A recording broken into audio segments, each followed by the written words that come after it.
Hey there, and welcome back to the 5-part Buyer Beware series on the different costs associated with purchasing your first or next home. I'm Bianca. I'm a local realtor in Denver.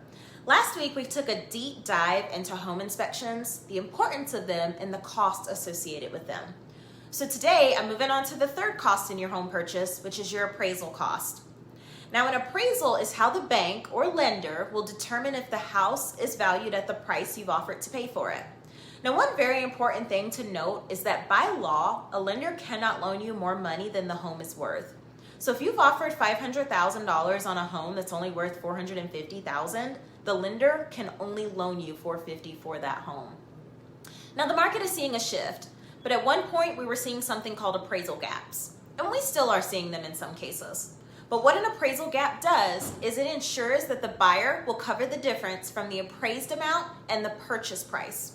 You can offer a full appraisal gap, or you can offer up to a certain amount.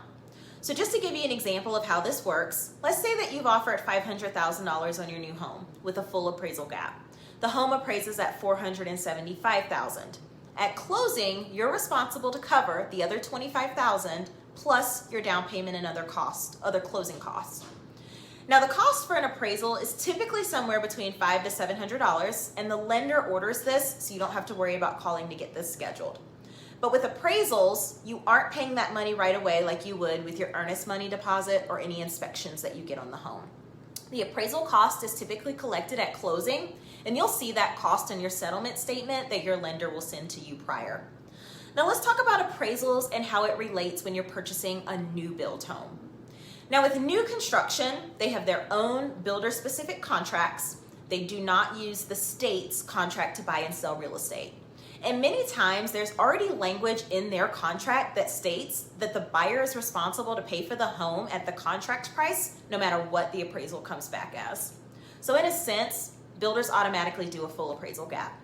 That's why with a new construction home, it's so important not to get carried away with options and design center selections because you want the home to appraise. You don't want to lose all of your equity in the options that you've selected.